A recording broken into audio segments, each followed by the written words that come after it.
कैसे हैं आप? स्वागत है आपका मेरे इस YouTube channel physics for you by Ajay sir में। और अब हम करने जा रहे हैं इरोडोव का अगला प्रॉब्लम, दैट इज प्रॉब्लम 3.2। ठीक है, so we are going to start the problem 3.2। According to this problem, what would be the interaction force between two copper spheres each of mass 1 gram separated by a distance of 1 meter? दो copper के sphere हमको दिए गए हैं। ठीक, अब दो copper के स्फेयर दिए गए हैं और दोनों के बीच में जो दूरी है वो बताई गई है 1 मीटर। अब दो कॉपर के स्फेयर हैं, मान लीजिए कुछ इस तरीके से, this is sphere number 1, this is sphere number 2। दोनों कॉपर के स्फेयर हैं, पॉइंट ए और बी जिन पर ये रखे हुए हैं, और इन दोनों के बीच का जो डिस्टेंस है दैट इज 1 मीटर। इस तरह से ये आर का वैल्यू हमको दिया गया है, मास भी दे दिया गया 1 gram. If the total electronic charge in them is differed from the total charge of the nuclear by 1%। ठीक है, तो ये प्रॉब्लम हमसे कहना क्या चाहता है? ये प्रॉब्लम हमसे ये कहना चाहता है कि कूलम्स लॉ लगाने के लिए, बेसिकली कूलम्स लॉ है क्या, F is equals to K Q1 Q2 by R का स्क्वायर। देखिए ध्यान से, डिस्टेंस दिया गया है, सिर्फ एक चीज है जो आपको चाहिए, ये प्रॉब्लम सॉल्व हो जाएगा, और वो है सिर्फ और सिर्फ चार्ज। अगर आपको ये पता चल जाए कि ए और बी जो दो कॉपर के स्फेयर्स हैं, इन पे चार्ज की वैल्यू क्या होगी, तो आप इस प्रॉब्लम को सॉल्व कर सकते हो। लेकिन वही चार्ज तो नहीं दिया गया, बल्कि उस चार्ज को फाइंड आउट करने के लिए आपको कुछ क्लूज दे दिए गए। आपको इन कॉपर स्फेयर्स के मास दे दिए गए 1 ग्राम, और आपसे ये कहा गया है कि 1 ग्राम के कॉपर स्फेयर में, बहुत ध्यान से सुनिएगा, 1 ग्राम के कॉपर स्फेयर में जितना टोटल पॉजिटिव चार्ज होता है, न्यूक्लियस की बात की गई है, तो न्यूक्लियस के अंदर तो प्रोटॉन्स होंगे, तो वो तो पॉजिटिवली चार्ज होते हैं। 1 ग्राम कॉपर के मास में जितना पॉजिटिव चार्ज होता है, उस टोटल पॉजिटिव चार्ज का 1% कैलकुलेट कीजिए। वो जो चार्ज निकल कर आएगा, वही चार्ज हमारा ए पर है, वही चार्ज हमारा बी पर है। दैट मीन्स ए और बी पे चार्ज अलग अलग नहीं है, दोनों पर चार्ज की वैल्यू क्या है, सेम। और ये सेम वैल्यू क्या है, it is 1% of the total positive charge in a 1 gram copper sphere. तो हमें सबसे पहले करना क्या है, हमें 1 ग्राम कॉपर में टोटल पॉजिटिव चार्ज कितना होता है ये कैलकुलेट करना है। As soon we calculate the total positive charge, फिर हम निकालेंगे उसका 1%। तो ये होगा कैसे, ये होगा यहां से, ये इस प्रकार से क्लियर होगा आपको। ये दिया नहीं है प्रॉब्लम में, लेकिन आपको ये इस प्रॉब्लम को सॉल्व करने के लिए मालूम ही होना चाहिए कि कॉपर, ये जो वर्ड मेंशन किया है यहाँ पर कॉपर, ये इंपॉर्टेंट इसलिए है कि you should know that the atomic number of copper, copper का जो एटॉमिक नंबर है वो 29 है, और इसका जो एटॉमिक वेट होता है दैट इज इक्वल्स टू 63.5 ग्राम। अगर आपको ये दो डेटा पता नहीं है तो आप इस प्रॉब्लम को नहीं कर सकते। या तो आप ये हमेशा एक्सपेक्ट करें कि ऐसी किसी सिचुएशन में जो प्रॉब्लम मेकर्स हैं, जो आपको प्रॉब्लम देंगे, वो जो एलिमेंट्स होते हैं, मेटल्स होते हैं, उनका आपको ये दो जानकारी देते हैं। बट मैं स्ट्रांगली आपको रिकमेंड करूंगा, एटलीस्ट कॉपर के केस में, क्योंकि मैंने देखा है कि कई सारे जो एग्जाम्पल्स हैं उसमें कभी कॉपर के स्फेयर का जिक्र होता है, कभी कॉपर पेनी का जिक्र होता है। तो कुछ मेटल्स हैं जो बहुत ज्यादा यूज टू हैं आपके लिए, उनका एटॉमिक नंबर और एटॉमिक वेट आप प्लीज आप याद करके रखें। बाय चांस अगर वो वैल्यूज नहीं दी गई हो तो आप उसको यूज कर सकते हो। So atomic number is 29। अब एटॉमिक नंबर का मतलब क्या मालूम होना चाहिए, एटॉमिक नंबर का मतलब आपको ये क्लियर होना चाहिए, it is the total number of protons. ये प्रोटॉन्स की संख्या है एक न्यूक्लियस में, और एटॉमिक वेट होता है 63.5 ग्राम। इन दो बातों के अलावा अब जो तीसरी चीज यहां मुझे लगानी पड़ेगी, then only I can solve this problem, is the mole concept. अगर आपको मोल कंसेप्ट नहीं आता, ये प्रॉब्लम फिर से सॉल्व नहीं हो सकता। तो according to the mole concept, 63.5 gram of copper, बहुत ध्यान से सुनिएगा, according to the mole concept 63.5 gram of copper contains 6.023 into 10 to the power 23 atoms of copper। Atomic weight जितना भी होता है एलिमेंट का, उसमें एवोगैड्रो नंबर के बराबर ही एटम होते हैं। तो 63.5 gram of copper contains this much amount of atom. लेकिन हमारा तो जो दोनों स्फेयर है वो 1 ग्राम का है। अगर 63.5 ग्राम में इतने एटम्स हैं तो 1 ग्राम में कितने होंगे? 1 ग्राम में होंगे 6.023 into 10 to the power 23 divided by 63.5।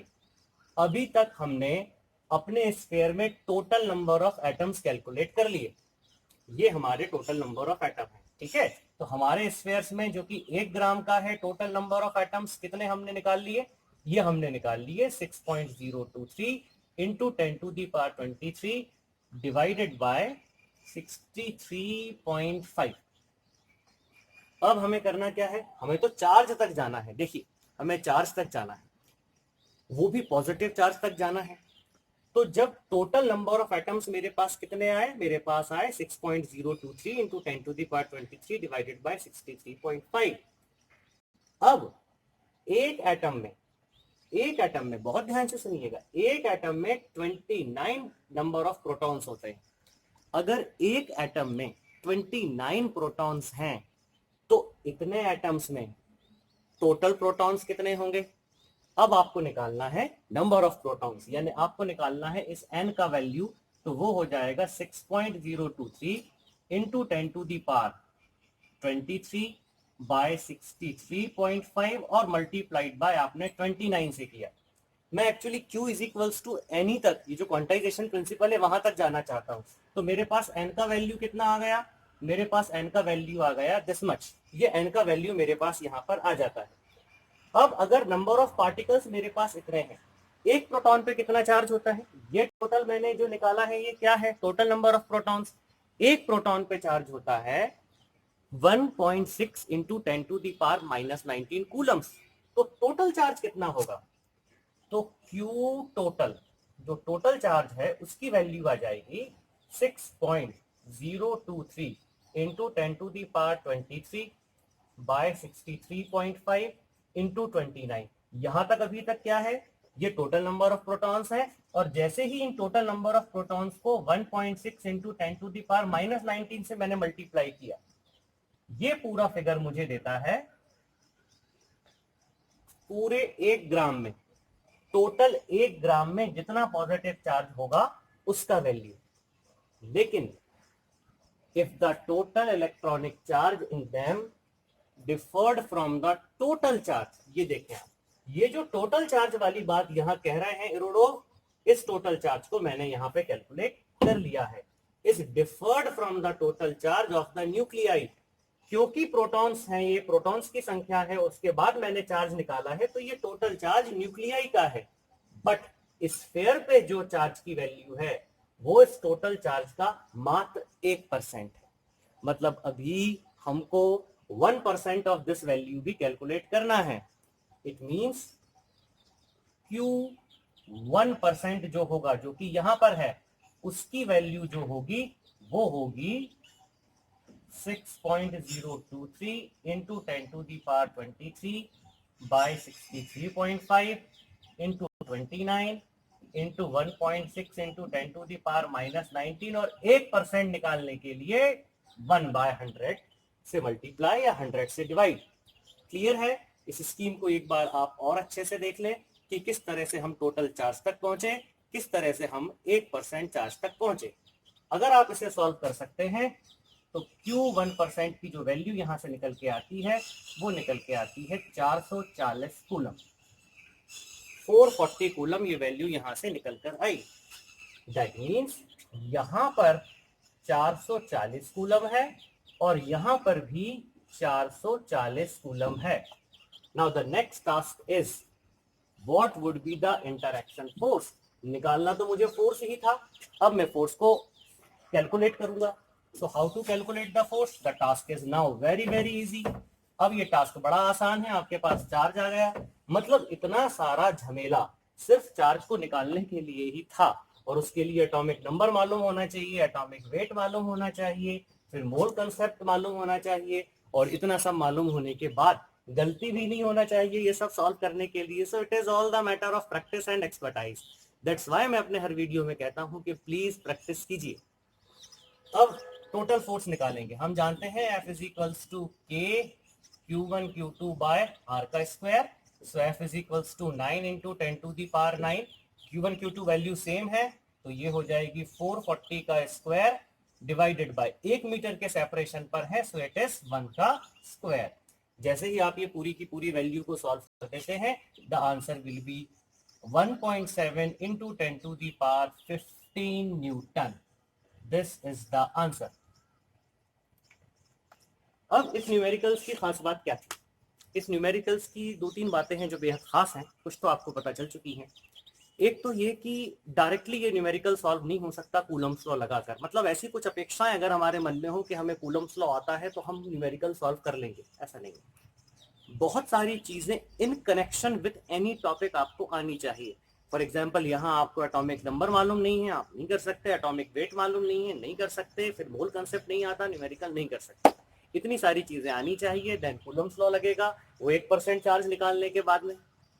Finally अगर आप इस आंसर पे पहुंच जाते हैं या इसके आसपास पहुंच जाते हैं, तो आप देखिए value of the order of 10 to the power 15 newton का फोर्स लग रहा है इन दो स्फीयर के बीच में। प्लीज मेरी रिक्वेस्ट है आपसे कि आप कभी भी कोई न्यूमेरिकल सॉल्व करें तो आप फील करें कि आपने जो रिजल्ट निकाला उसका बेसिक मीनिंग क्या सामने आता है। इतना एनॉर्मस फोर्स ये दो कॉपर स्फीयर के बीच में लगने का मतलब होता है, अगर आप ये फोर्स किसी के वेट से कंपैरिजन करें तो शायद हजारों एलिफेंट्स या हाथियों के बराबर ये वजन है, 2 या 3 ब्लू व्हेल्स के बराबर ये वजन है। इतना एनॉर्मस फोर्स इन दो कॉपर स्फीयर के बीच में लगता है। अगर हम सिर्फ 1%, 1 ग्राम का, सोचिए 1 ग्राम का सिर्फ 1% चार्ज का ही अगर हम ट्रांसफर करते हैं तो the moral of the story is, please listen carefully, इस पूरी कहानी का सारांश ये है, आप किसी भी बॉडी का बहुत ज्यादा इलेक्ट्रॉनिक इक्विलिब्रियम डिस्टर्ब नहीं कर सकते। अगर आप ये सोचते हैं कि आपको कोई भी XYZ एक मेटल बॉडी जैसे कॉपर दिया गया है या कोई भी बॉडी दी जाएगी, तो उसमें से आप 20% इलेक्ट्रॉन निकाल लेंगे, आप 30% इलेक्ट्रॉन निकाल लेंगे, 40% निकाल लेंगे, इतनी ज्यादा बड़ी मात्रा में ना तो इलेक्ट्रॉन निकालना संभव है, और ये प्रैक्टिकली पॉसिबल इसलिए नहीं है क्योंकि ये ग्रेट फोर्स हमारे सामने आएगी। So it is impossible. हम बहुत ही उसका इलेक्ट्रोस्टैटिक इक्विलिब्रियम डिस्टर्ब कर सकते हैं। This is the moral of the story. I hope you enjoyed this numerical. मेरे साथ बने रहिए, प्रैक्टिस करते रहिए और मुझे इजाजत दें। नमस्कार।